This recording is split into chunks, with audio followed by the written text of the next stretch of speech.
Hello, പുതിയ വീഡിയോയിലേക്ക് എൻ്റെ എല്ലാ കൂട്ടുകാർക്കും ഒരിക്കൽ കൂടി സ്വാഗതം. ഇന്ന് നമുക്ക് കപ്പ ഉടച്ചൊരു പുഴുക്ക് എങ്ങനെ തയ്യാറാക്കണമെന്ന് നോക്കാം കേട്ടോ.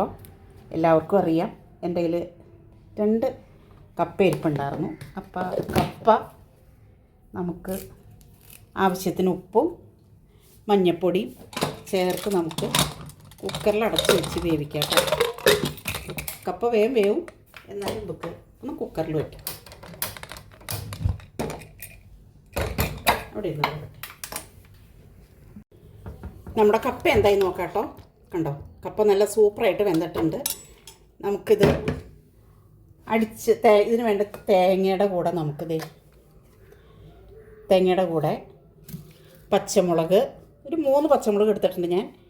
അല്പം ഒരു 3-4 അല്ലി വെളുത്തുള്ളി, ഒരു നുള്ള് ജീരകവും ഇതും കൂടി നമുക്ക് ഒതുക്കി ഇതിൻ്റെ കൂടെ ചേർക്കാം. അപ്പം ഞാൻ ഇതിനുള്ള പാത്രം അടുപ്പത്ത് വെച്ചിട്ടുണ്ട്. നമുക്ക് വെളിച്ചെണ്ണ ഒഴിച്ച് കൊടുക്കാം കേട്ടോ.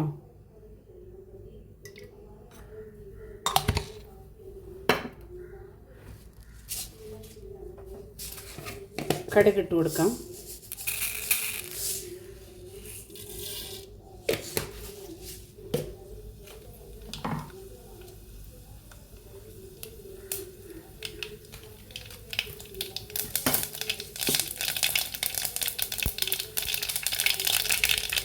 കടുക് പൊട്ടി നമുക്ക് വറ്റൽമുളക് ഇട്ട് കൊടുക്കാം കേട്ടോ.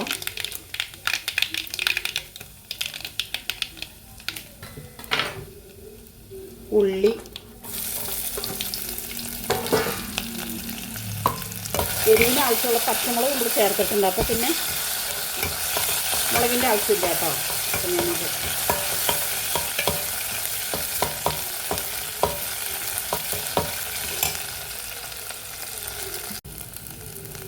ഉള്ളി മൂത്തു നമുക്ക് നമ്മുടെ വേവിച്ച് വെച്ചങ്ങനെ കപ്പ ഇട്ട് കൊടുക്കാം. കപ്പയിൽ വെള്ളം ഊറ്റി കളഞ്ഞിട്ട് വേണം കേട്ടോ ഇടാൻ. കാരണം ഈ സമയമൊക്കെ ആകുമ്പോൾ കപ്പയ്ക്ക് നല്ല കട്ടുണ്ട്.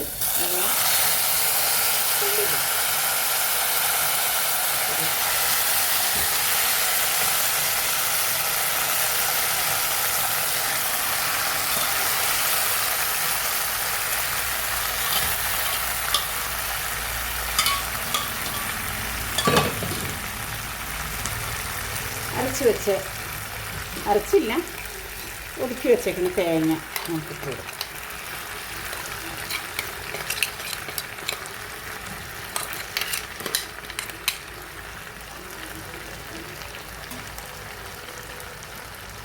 ആവശ്യത്തിന് വെള്ളം ഒഴിച്ച് കൊടുക്കാം കേട്ടോ. കുറച്ച് വെള്ളം മതി, ഒരുപാട് വെള്ളം വേണ്ട. അപ്പോൾ ഒത്തിരി വെള്ളമൊക്കെ ആയാൽ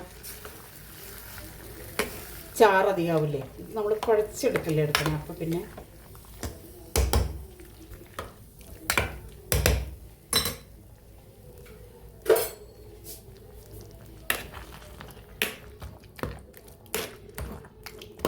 ഉപ്പുണ്ടോ എന്ന് നോക്കട്ടെ കേട്ടോ.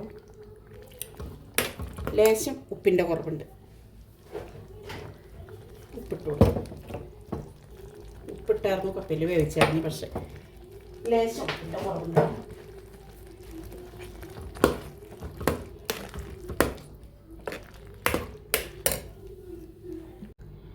അപ്പോൾ അതേ നോക്കിയേ, എൻ്റെ അടിപൊളി കപ്പപ്പുഴുക്ക് ഇവിടെ റെഡിയായി.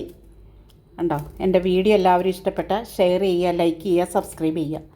പിന്നെ ഞാൻ ഇതിൻ്റെ കൂടെ കൂട്ടാൻ കടിക്കാനായിട്ട് നങ്ക് വറുത്തതുണ്ട് കേട്ടോ.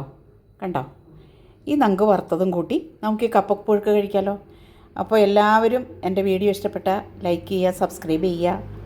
എന്നെ എല്ലാവരും സപ്പോർട്ട് ചെയ്യണം കേട്ടോ. സപ്പോർട്ട് ചെയ്ത എല്ലാവർക്കും ഞാൻ ഒരിക്കൽ കൂടി നന്ദി പറയുകയാണ്.